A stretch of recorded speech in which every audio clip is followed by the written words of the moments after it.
और इस बीच बड़ी खबर महाराष्ट्र की सियासत से जुड़ी हुई। जी हां, बड़ी खबर यह है कि एनडीए की अहम बैठक हो रही है। महाराष्ट्र में सीट शेयरिंग को लेकर कुछ ही वक्त में बैठक शुरू हो जाएगी और इस बैठक में चर्चा होनी है कि महाराष्ट्र में जो एनडीए के घटक दल हैं, किसके किसके हिस्से कितनी सीटें जाने वाली हैं। महाराष्ट्र को लेकर यह अहम बैठक है और इस बैठक में तमाम बड़े नेता होंगे, चाहे वो अमित शाह की बात करें, देवेंद्र फडणवीस की बात करें, एकनाथ शिंदे की बात करें, अजीत पवार की बात करें, तमाम ये घटक दल हैं बीजेपी के जो इस अहम बैठक में शामिल होने वाले हैं। और सीट शेयरिंग को लेकर बहुत मुमकिन है कि एनडीए इस पर फैसला ले। महाराष्ट्र में सीट शेयरिंग को लेकर आज मुहर लगने की उम्मीद है।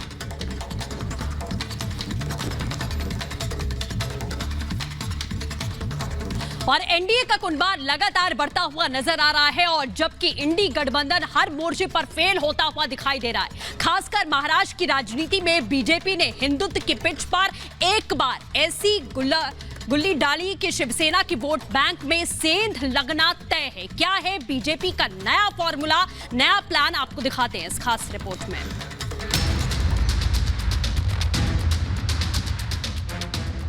महाराष्ट्र नवनिर्माण सेना के अध्यक्ष राज ठाकरे आज फिर दिल्ली आ सकते हैं। मंगलवार को उनकी मुलाकात बीजेपी के चाणक्य कहे जाने वाले गृह मंत्री अमित शाह से हुई। इस मुलाकात की तस्वीरें खुद मंच से प्रमुख राज ठाकरे ने सोशल मीडिया पर शेयर की, जो कुछ देर बाद ही सुर्खियां बन गई। बेशक तस्वीरों में दोनों नेताओं के बीच की केमिस्ट्री काफी कुछ कह रही है। विरोधियों को इशारा मिल चुका है कि राज ठाकरे के साथ महाराष्ट्र में बात बन चुकी है और जल्द ही उनकी पार्टी एनडीए का हिस्सा बनकर महाराष्ट्र में इंडी का बचा खुचा खेल बिगाड़ने की तैयारी में जुट जाएगी। जाहिर है, ऐसे वक्त में जब 2024 की बिछात बिछ चुकी है, लोकसभा चुनाव के बीच एनडीए के लिए यह खुशी इंडी गठबंधन के नेताओं को नहीं भाने वाली है। खासकर महाराष्ट्र में पहले ही अपनी जमीन खो चुके उद्धव गुट के लिए यह तस्वीर सदमे से कम नहीं, क्योंकि एक तरफ जहां बीजेपी ने राज ठाकरे की पार्टी को एनडीए में मिलाकर 24 की बिसात पर महाराष्ट्र में लोकसभा के 48 सीटों में से कम 2 सीटों पर जीत का फॉर्मूला फिक्स कर लिया है, तो वहीं इसी चाल से बीजेपी ने महाराष्ट्र में होने वाले विधानसभा चुनाव को लेकर भी अपना पत्ता फेंक दिया। लेकिन उद्धव ठाकरे गुट इसे कुछ और ही बता रहा है।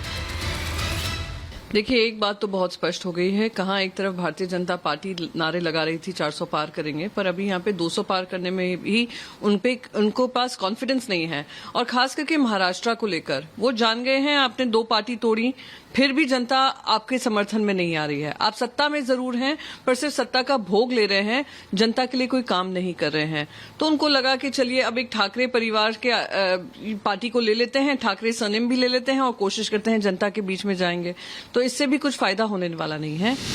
महाराष्ट्र में अब ठाकरे वर्सेस ठाकरे, हिंदुत्व के पिच पर खेलेंगे राज ठाकरे।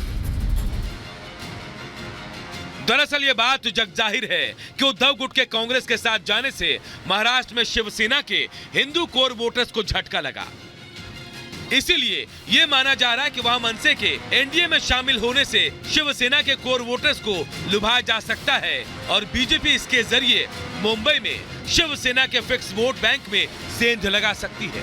यही वजह है कि बीजेपी ने वहां ठाकरे वर्सेस ठाकरे का ऐसा ब्रह्मास्त्र आजमाया, जिसकी आंधी में इंडी गठबंधन के साथ साथ उद्धव गुट को नुकसान होना तय माना जा रहा है।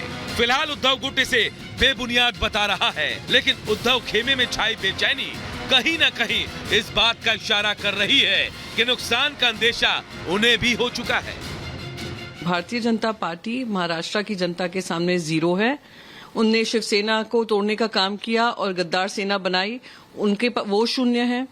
जो फिर एनसीपी ली तोड़कर अजीत पवार जी की, वो शून्य है और राज ठाकरे जी शून्य है ही, तो 0 0 0 0 0 ही रहेगा।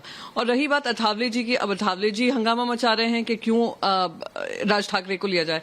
तो आप कुछ भी कर लीजिए, आप तोड़ मोड़ कर कुछ भी काम करने की कोशिश करें। महाराष्ट्र की जनता ने निर्णय कर लिया है कि महा झूठी सरकार को रास्ता दिखाना है और उनको बेदखल करना है।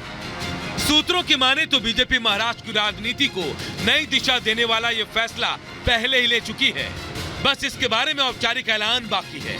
सूत्रों के मुताबिक आज इसी फैसले को अंतिम रूप देने के लिए दिल्ली में देवेंद्र फडणवीस एकनाथ शिंदे, अजीत पवार और अमित शाह मिलने वाले हैं, जिसमें इस फैसले पर अंतिम मुहर लगा दी जाएगी।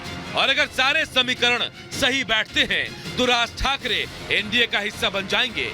सूत्रों के मुताबिक पेच सिर्फ सीटों को लेकर फंसा है, जिसमें एमएनएस ने महाराष्ट्र में 2 सीटों की मांग रखी है, तो दक्षिण मुंबई और शिरडी की है। बहरहाल मिशन 400 को लेकर एनडीए की तैयारी पुरजोर है। नए समीकरण तलाशे जा रहे हैं और नए संबंध भी गांठे जा रहे हैं। उम्मीद है आज महाराष्ट्र को लेकर दिल्ली से वो फैसला आएगा जो हिंदुत्व के पिच पर महाराष्ट्र में एनडीए के एक तरफा जीत पर मुहर लगा देगा। Bureau report, Republic Bharat. और हमारे सहयोगी संदीप हमारे साथ सीधे जुड़ रहे हैं, उनका रुख कर लेते हैं। संदीप, जहां एमएनएस की एंट्री होती दिखाई दे रही है, वहीं चर्चा सीटों को लेकर होनी है। क्या आज रास्ता निकल जाएगा, कहां कितनी सीटें, क्योंकि महाराष्ट्र भी उत्तर प्रदेश के बाद उतनी ही इंपॉर्टेंस रखता है सत्ता की चाबी के लिए। जी, निश्चित रूप से उत्तर प्रदेश के बाद सबसे ज़्यादा लोकसभा की सीटें जो हैं 48 सीटें जो हैं वो महाराष्ट्र में, और इसी को लेकर के मोर्चा बंधन जो है वो शुरू हो चुका है। आपको बता दें कि देवेंद्र फडणवीस खुद दिल्ली में और एकनाथ शिंदे, अजीत पवार भी दिल्ली पहुंचेंगे, जहां पर केंद्र नेतृत्व से जो है बीजेपी की केंद्र नेतृत्व से बातचीत होगी, बैठक होगी और जिसमें सीटों का बंटवारा होगा। कहीं ना कहीं आज शाम तक ये बात साफ हो जाएगा कि कौन कितनी सीटों पर लड़ेगा। बात करें अगर भारतीय जनता पार्टी की, तो भारतीय जनता पार्टी महाराष्ट्र में 30 से 35 सीटें चाह रही है।